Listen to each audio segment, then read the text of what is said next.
سلام عرض ادب، خوش اومدیم به یه ویدیوی دیگه از کانال مستر فیکسر. امروز یک جفت بلندگو 6975 پاینیر داریم V2 که صفحه هاشون پاره شده و تیوتر هم که همونطور که میبینید کاملا جدا شده دیگه از پایش. خب بچه ها برین بلندگوها رو بازشون بکنیم و 0 تا 100 مونتاژشون بکنیم و یه صدای خفن هم ازشون در آخر ویدیو بگیریم.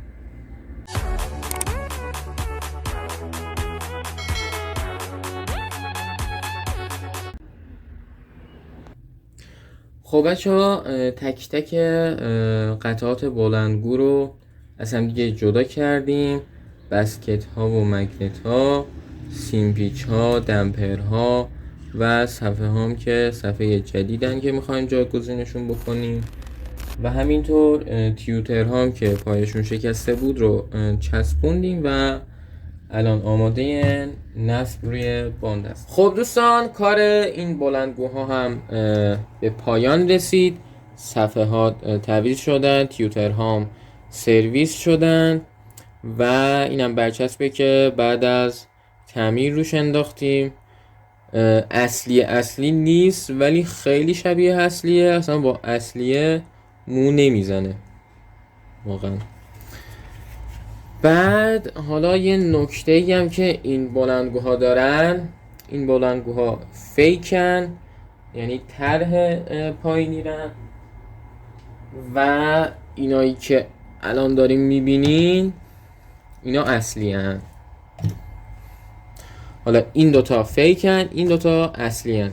اصلا تفاوت آنچنانی هم ندارن، البته توی تفاوت ظاهری ها، وگرنه توی کیفیت صدا، توی حجم صدا، توی طول عمر، توی کیفیت قطعات خیلی متفاوتن. حالا تفاوت هایی که پاینیرای اصلی با فیک دارن توی ظاهر، اینکه یک کوچولو ارتفاع این اصلی ها بیشتر از فیک هاست. حالا سب کن من دوربین رو بردارم. بله، این دوتا فیکن که ارتفاعشون یکیه و این دوتا هم که اصلی هم باز دوباره اینا هم ارتفاعشون یکیه، ولی سمت راستی اصلیه، سمت چپیه پاینیر فیکه که ارتفاعش معلومه. و یه نکته دیگه هم که دارن، این نوشته پاینیره. حالا خوب به این دقت بکنین. نوشته پایونیر این پایونیر پیه، حرف پی یکم از بقیه حروف یکم بزرگتره و یکم بالاتر از حروف بقیه است، اما این فیکه. حرف پی هم اندازه بقیه حروفه و هم خط بقیه حروفه، کاملا هم مشخصه.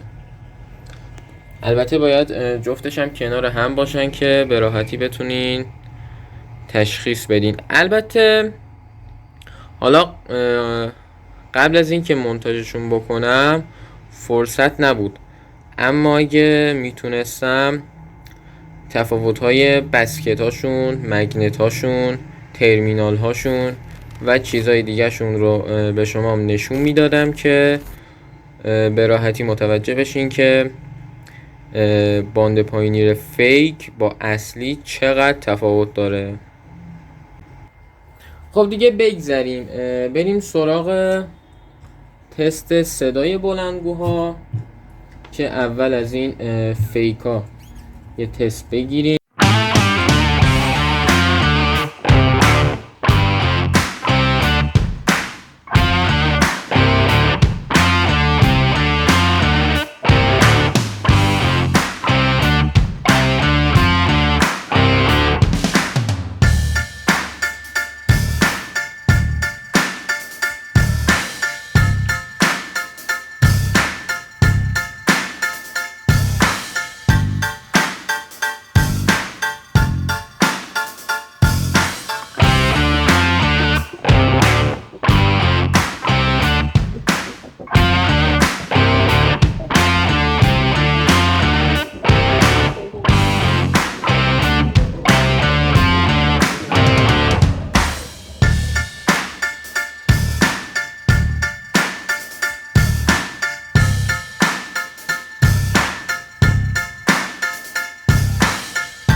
خب بچه ها اینا هم پایونیرای اصلی.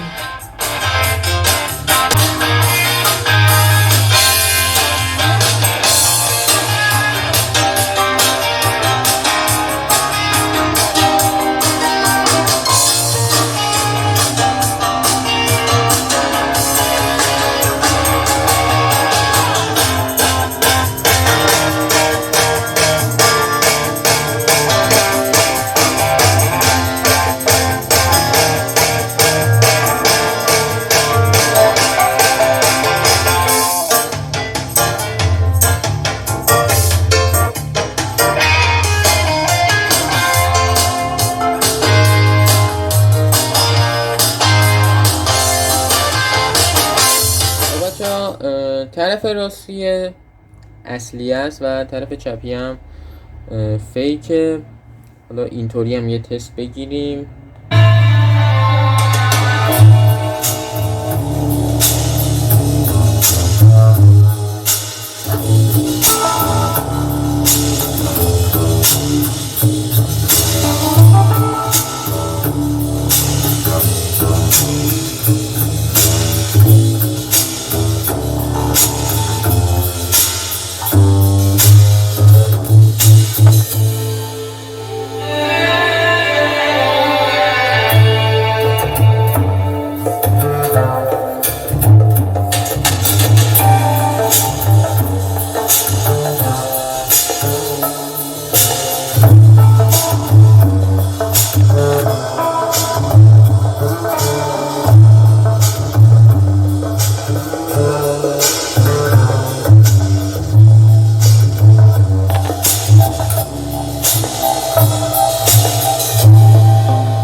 خب دوستان اینم از تعمیر بلندگو پایونیر 6075 V2 و مقایسه با فیک و اصلی این برند.